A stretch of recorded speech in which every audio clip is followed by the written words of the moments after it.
Benvenuti, oggi con Borghi d'Italia vi portiamo in Veneto alla scoperta di Altavilla Vicentina, il comune conosciuto per la sua vocazione industriale e per le sue tante frazioni. Si trova a 45 metri sul livello del mare e conta circa 12.000 abitanti. Iniziamo il nostro itinerario con il sindaco Carlo Dalla Pozza.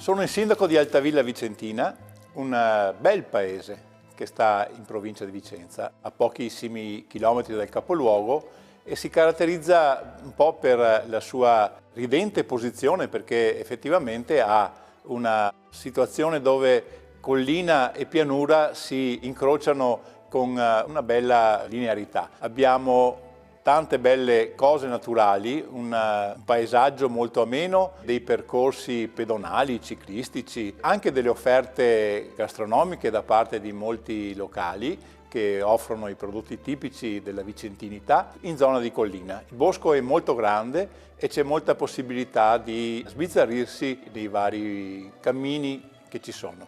Abbiamo delle zone industriali molto carine, a dire il vero, non sono quelle vecchie di tanto tempo fa, sono ben tenute, quindi anche le zone industriali hanno un loro motivo di bellezza. Su queste zone industriali noi abbiamo un po' costruito la ricchezza del paese. Abbiamo quindi costruito anche uno sviluppo demografico molto intenso, perché nel giro di pochi anni il paese è più che raddoppiato in termini di popolazione.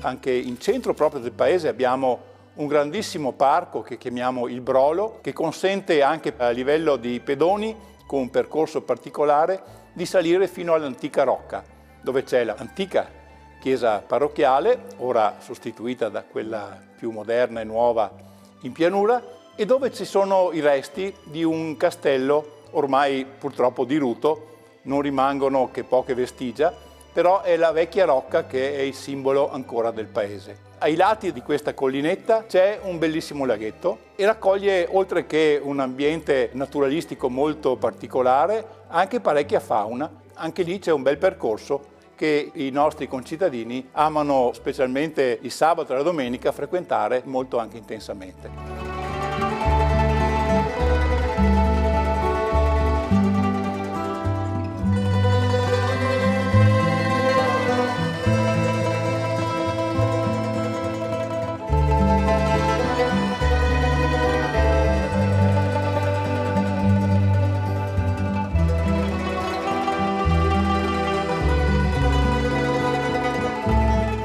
Inoltre abbiamo Tavernelle, che è la zona in cui anticamente si dava ristoro alle persone ed era proprio il posto di transito dove la gente lambiva un po' il nostro paese. Lì c'erano i pellegrini, i viaggiatori, i commerci e anche le idee che viaggiavano, tant'è che alcune delle qualità del nostro paese, come per esempio abbiamo qui alle mie spalle le immagini di un garibaldino e di un bersagliere, fratelli, che hanno partecipato alla spedizione dei 1000, quindi questi hanno recepito le idee più moderne che in quel momento viaggiavano sulle strade del nostro paese.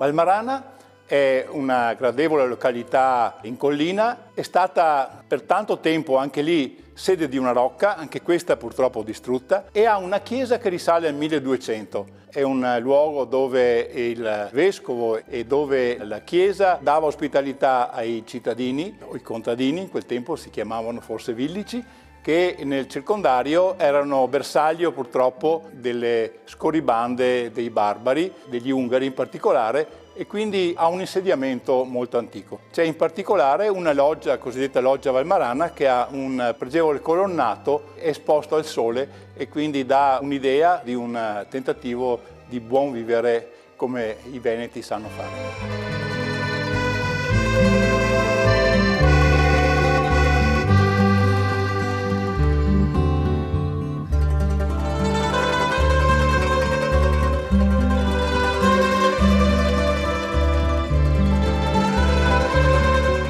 C'è anche un'opportunità particolare nel campo di studio perché abbiamo appunto il nostro QOA, la business school forse più importante del Veneto, che risiede nella nostra villa Valmarana Morosini, e poi c'è il turismo o il viaggio di business, perché qui vi sono opportunità per ogni tipo di attività economica, vista la ricchezza delle nostre offerte di industria e di commercio. Quindi questo è il nostro paese. È un paese dove si vive bene, con un alto grado di soddisfazione ed è anche così molto apprezzato, ripeto, nell'ambito del circondario di Vicenza.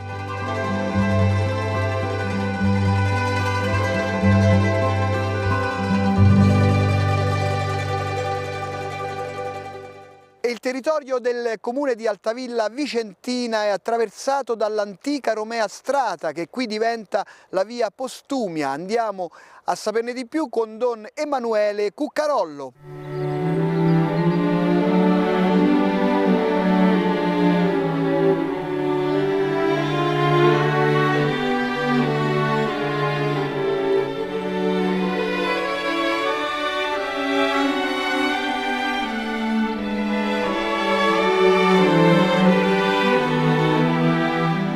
Tavernelle è una parrocchia giovane, è nata da poco più di 50 anni e si è resa indipendente da Altavilla da poco tempo, però la sua storia è molto antica, deriva anche il suo nome dalle antiche taverne, le tabernule, che qui rappresentavano anche la sosta dei cavalli e l'alloggio dei pellegrini dell'antica via Postumia, che fu costruita ancora nel 148 a.C. Ne abbiamo nozione anche come strada di pellegrini nel 333 d.C., grazie alla testimonianza del pellegrino burdengalense, un pellegrino che veniva dalla Francia, che ha descritto il suo viaggio e parla appunto di questi luoghi dove lui passò per soggiornare. E quindi fu strada sulla quale passarono tantissimi pellegrini illustri, non da ultimo San Francesco d'Assisi o Sant'Ignazio di Loyola, che passò attraverso questa strada e sicuramente soggiornò anche qui, dove c'erano dei luoghi di ristoro e degli ospizi per i pellegrini. Tavernelle è definita come un crocevia di strade perché qui si congiungono diverse vie antiche, alcune che provenivano dal sud, altre dai Colli Lessini, dalle Prealpi Vicentine, e ancora si doveva giungere fino a Venezia attraverso questa strada, fermandosi sicuramente a Vicenza o a Padova per chi voleva andare in Terra Santa per fare la famosa visita medica di sana e robusta costituzione necessaria per poter accedere alle navi che poi partivano, salpavano verso la Terra Santa. Questa chiesetta in cui ci troviamo è nominata per la prima volta nei documenti storici nel 1611, quando fu acquisita dai conti Valmarana, da Alessandro Valmarana, però è preesistente perché le testimonianze artistiche e archeologiche qui presenti testimoniano appunto una datazione più antica, forse del Cinquecento. È una chiesa che è stata risistemata nell'Ottocento con questi dipinti che sono sugli altari laterali, mentre la pala centrale del 1600 vi vediamo raffigurati alcuni santi importanti, la Vergine Maria, alla cui natività è dedicata questa chiesa col bambino, e i santi Pietro e Giovanni. Abbiamo ancora San Francesco in ginocchio, quasi a ricordare questo passaggio nel 1219-1220 in queste zone, e poi abbiamo Sant'Urbano che è patrono di Altavilla, quindi ci si rifà alla chiesa madre di questa zona nella quale era inserita anche questa chiesa perché fino a poco più di 50 anni fa questo oratorio faceva parte della parrocchia di Altavilla. Ancora oggi molti abitanti di Altavilla lo tengono come un ricordo caro. Sant'Urbano è stato un grande pontefice, il XVII pontefice, vissuto a metà del III secolo, circa 70 anni prima che i santi Felice e Fortunato entrassero a Vicenza per evangelizzarla. Probabilmente per questo motivo che Sant'Urbano in questa zona è molto amato, perché il cristianesimo entrò nella città di Vicenza proprio da questa via, che veniva da Genova, quindi da Milano. Fu portato il cristianesimo e poi congiungeva fino ad Aquileia, che era appunto la sede di questi due santi che sono anche patroni di Chioggia. Quindi questo luogo piccolo però prezioso ci ricorda la storia di questo cammino antico, la Romea Strata, che oggi viene riscoperto grazie all'impegno dell'Ufficio Pellegrinaggi della Diocesi di Vicenza.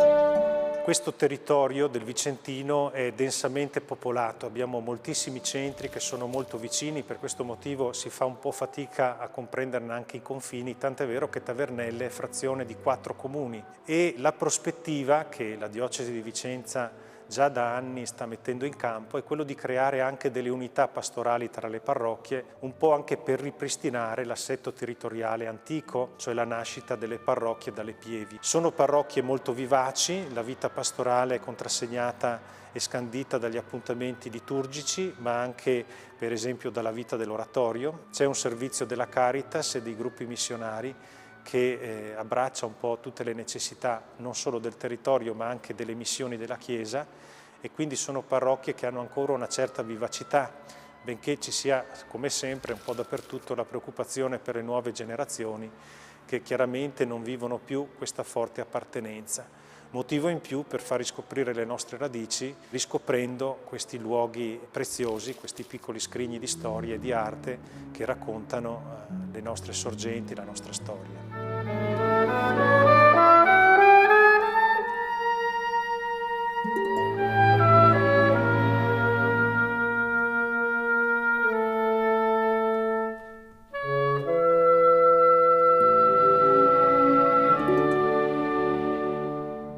Con la signora Irma e suo figlio Loris andiamo a degustare i piatti tradizionali ed i vini del territorio.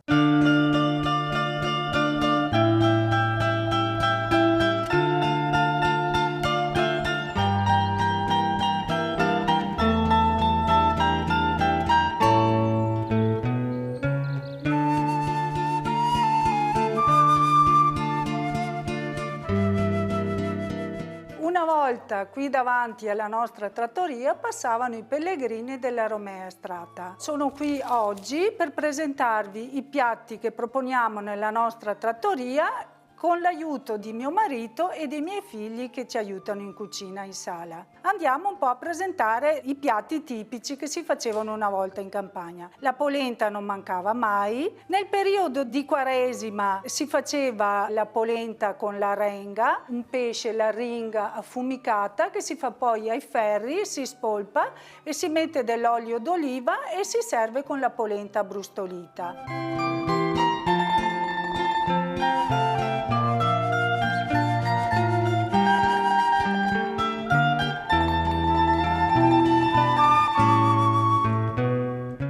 Abbiamo poi i bigoli, sono una pasta fatta con l'uovo e la farina di semola che vanno poi trafilati col torchio. In questo caso, sempre nel periodo di Quaresima o nella vigilia di Natale, andavano mangiati con le sarde, bigoli qua sardea. Adesso noi invece per tutto il resto dell'anno li proponiamo con l'anatra. Cuciniamo l'arna intera, poi la spolpiamo e facciamo un ragù bianco senza pomodoro. Un altro piatto che proponiamo, sempre di tradizione un po' contadina, sono i gnocchi di patate.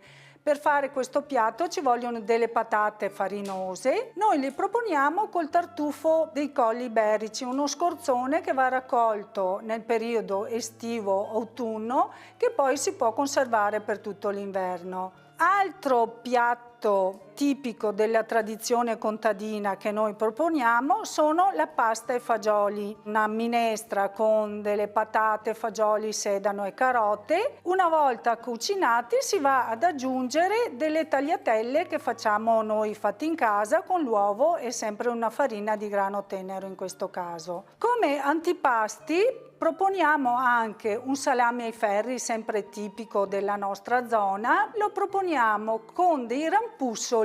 Sono un'erbetta spontanea che la troviamo qui nei Colli Iberici. Come secondi piatti io ho preparato la faraona al forno, sempre un volatile dei nostri cortili qui della campagna, che la proponiamo al forno, cucinata intera, con un ripieno di radicchio trevigiano, oppure adesso con delle castagne, molto buona. La serviamo anche questa a pezzetti, sempre con la polenta, che appunto, come ho detto prima, è un po' il piatto forte, diciamo, della cucina contadina. Non può mancare il baccalà, che è proprio tipico di Vicenza. Qui abbiamo fatto un baccalà alla vicentina, che questo si può mangiare tutto l'anno.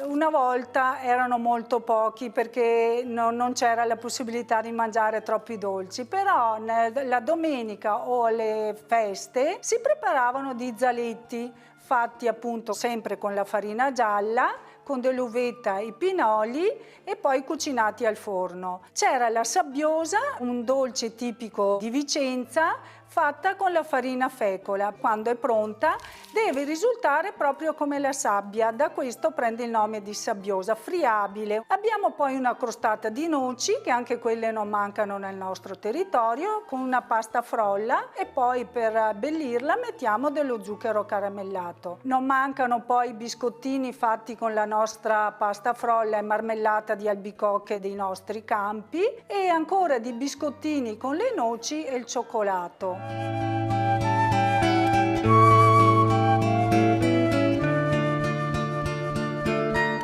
Con i piatti che precedentemente vi ha illustrato prima mia mamma possiamo abbinare in cottura o comunque come condimento dell'olio DOP dei Colli Iberici Euganei. Mentre per quanto riguarda i vini, io direi che potremmo abbinare i nostri vini autoctoni, quindi tutti i vitigni autoctoni, che sono il Tai Rosso dei Colli Iberici, il Durello dei Monti Lessini in forma metodo classico, quindi una bollicina piacevolissima che va bene soprattutto per il baccalà, che ti pulisce la bocca. Mentre per ciò che riguarda i dolci andrei su un passito che è il recioto di Gambellara fatto da uva garganega. Mentre per quanto riguarda i piatti un po' più sostanziosi, quindi bigoli con l'anitra o la faraona al forno, potremmo andare su un Carmenere, un vino molto strutturato e coriaceo che ben comunque ti pulisce la bocca dall'untuosità della carne.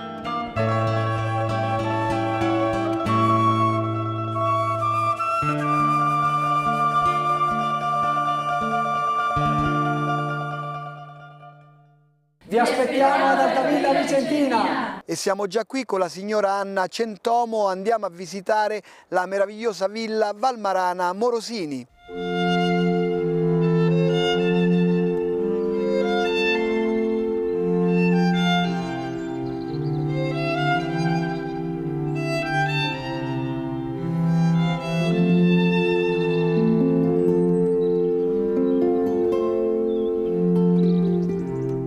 Villa Valmarana Morosini è un imponente edificio settecentesco visibile già dall'autostrada tra Montecchio Maggiore e Vicenza. La villa è veramente considerata uno degli esempi più imponenti di architettura conosciuta come Villa Veneta o Villa Palladiana. La villa è stata costruita in un antico fondo domenicale acquistato nel 1550 da Prospero Valmarana. L'attuale edificio è stato realizzato dal conte Benedetto Valmarana nel 1724. La data è impressa nella facciata posteriore della villa. Il conte Benedetto Valmarana all'epoca affidò l'incarico e la progettazione dell'edificio all'architetto Francesco Muttoni, che è noto per essere un appassionato e uno studioso dell'architettura di Andrea Palladio. La villa rappresenta sicuramente il simbolo del rango, della nobiltà della famiglia, che la utilizzava come residenza di villeggiatura, ma la cosa interessante è che fin dall'origine fu una vera e propria domus operosa, vale a dire che al suo interno venivano realizzate delle attività produttive, delle attività di business tipiche dell'epoca di Costituzione. L'elemento dal punto di vista architettonico più rilevante di Villa Valmarana Morosini è dato dalle scuderie, che sono state ricavate nell'emiciclo di sinistra della facciata anteriore dell'edificio. L'edificio risulta essere incompiuto perché l'emiciclo di destra non fu mai realizzato. Le scuderie furono progettate dall'architetto Muttoni con una struttura a 3 navate con delle colonne reggenti degli archi. Per nascondere l'accesso alle scuderie e per creare anche un collegamento con il corpo centrale della villa, l'architetto Muttoni realizzò un grande portico. Questo portico, con le annesse scuderie, oggi ospitano il centro congressi di QA Business School.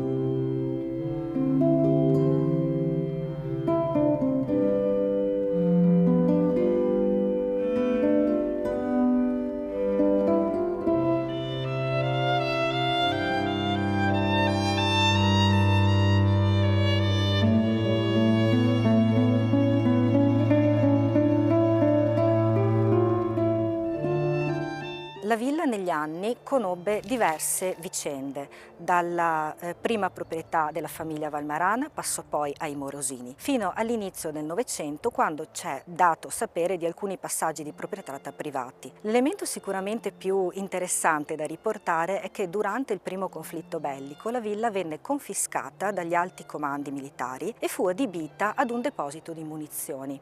All'inizio degli anni '20 la villa passò alla proprietà del comune di Altavilla Vicentina. Il momento più importante fu negli anni '70, quando la proprietà della villa passò all'Accademia Olimpica. Fedele allo spirito costitutivo dell'istituzione, l'Accademia Olimpica, come prima cosa acquisita la proprietà di Villa Valmarana Morosini, volle iniziare un'accurata opera di restauro che fu affidata all'architetto Federico Motterle, il quale si impegnò proprio in un intervento coraggioso, in un intervento intelligente che riportò la villa alla sua grandiosità originaria.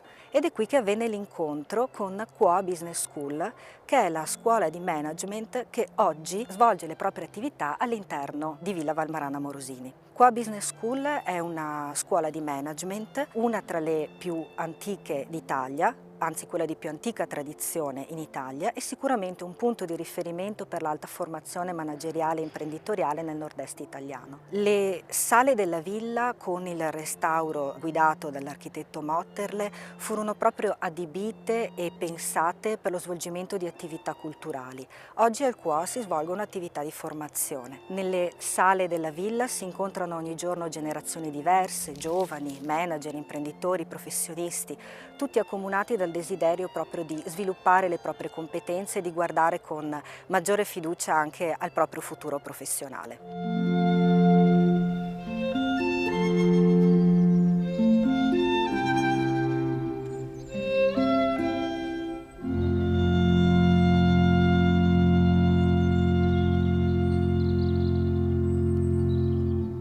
Adesso andiamo a presentare l'eccellente azienda leader nella panificazione, da sempre attenta al sociale. La parola al presidente e fondatore Luigi Morato.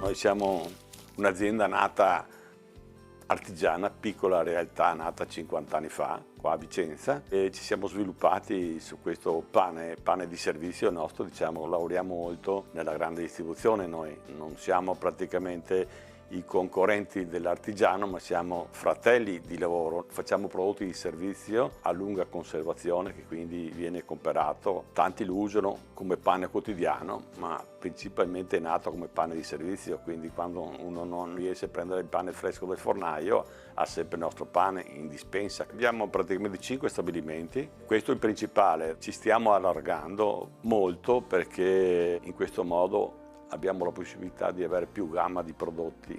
Per essere competitivo bisogna fare i grandi numeri, fare qualità, perché oggi la qualità è quella sempre che vince, consumatore ha il diritto di mangiare bene e spendendo il meno possibile, quindi noi facciamo il nostro meglio. Nel territorio qui a Vicenza abbiamo circa 220 persone che lavorano qua, sul Vicentino in totale siamo 300, molto presto aggiungeremo ancora qualche centinaio di persone, quindi ci stiamo espandendo diciamo, in base alle necessità del mercato e le opportunità che ci può essere sul mercato, insomma.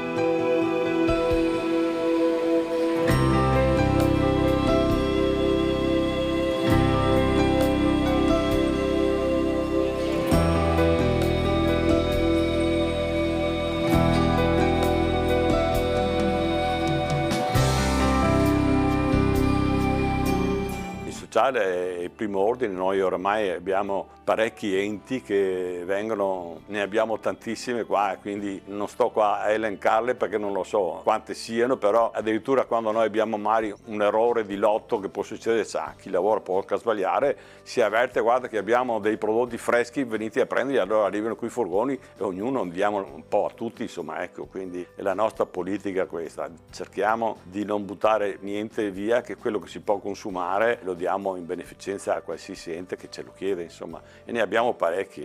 Cominciano a venire anche dalla provincia di Verona, anche da Padova, e quindi è un po' un passaparola, no?